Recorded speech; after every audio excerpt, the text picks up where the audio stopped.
I'm going to tell you a story. This is a true story that goes way back, many years ago. Jean-Claude was pretty new back then. I did not know a great deal.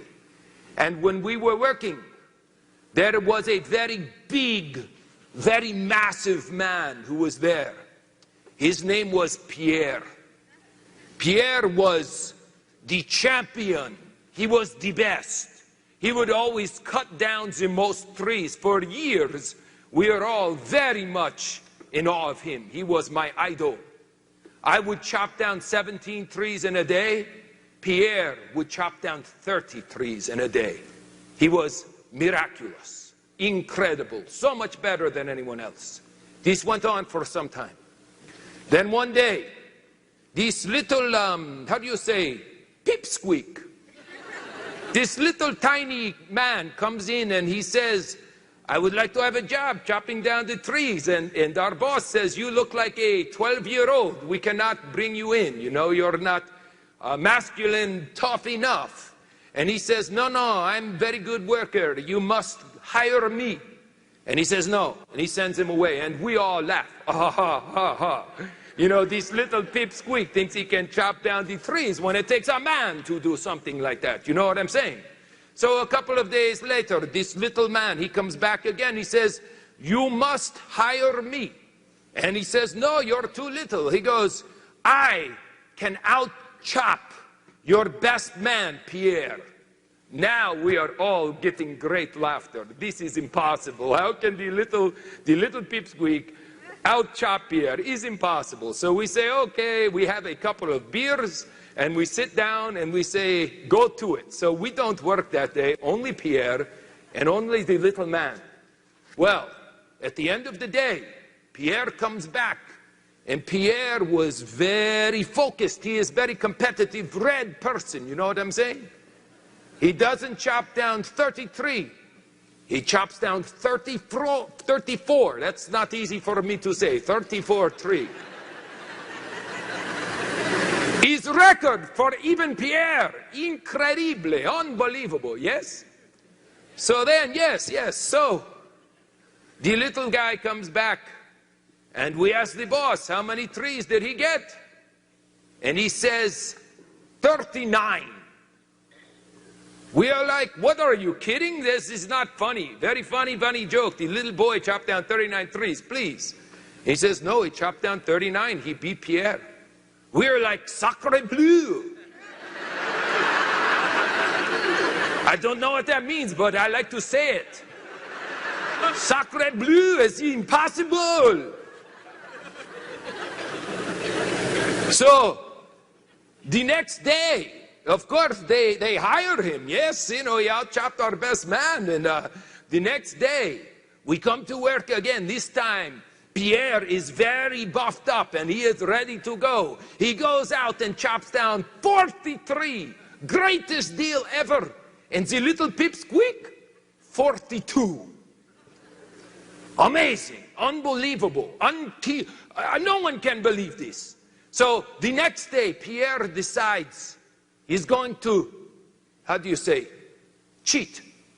So instead of getting there at the normal time, Pierre comes in an hour early and starts chopping. And at the end of the day, with maximum effort, he gets 44 trees.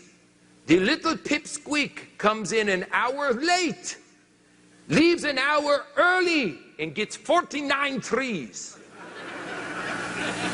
Pierre is drinking himself into a coma now. How is this possible? This is not possible. I am the biggest and the strongest, and he doesn't. Hey, what is going on? Pierre is very upset, very, very upset. He wants to maybe chop down the pipsqueak, you know what I'm saying? So the next day, he comes in 2 hours early, stays 2 hours late, chops down 51 trees, Pierre. When it's over, they have to put him in a bed with IV units, but he is going to win. The little pipsqueak comes in late again, chops down 54. He's unbelievable. Finally, Pierre grabs us and says, he must be cheating. There is something going on. He must be somehow having his friends come out of the woods and chop down trees with him. This is impossible. No one can beat me like this. So we all get together and we follow the pipsqueak to his house. And we figure out that his friends who are chopping down the extra trees are meeting him there and doing their planning. So we hide and we watch. And the pipsqueak goes home. He carries his axe with him, very much like a musician carries his guitar with him everywhere he goes. And he goes, boom. And instead of going to his friends who are chopping down trees, instead, he goes to something that we had never really put a lot of energy into.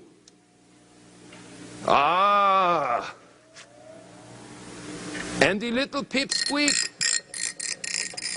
sits there for several long moments, close to an hour, and he puts a very sharp edge on his axe.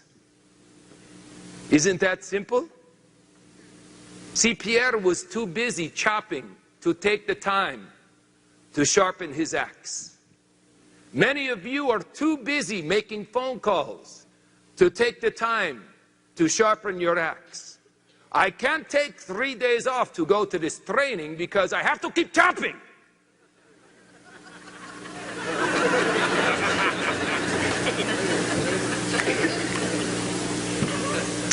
Abraham Lincoln, he was big deal here, yes?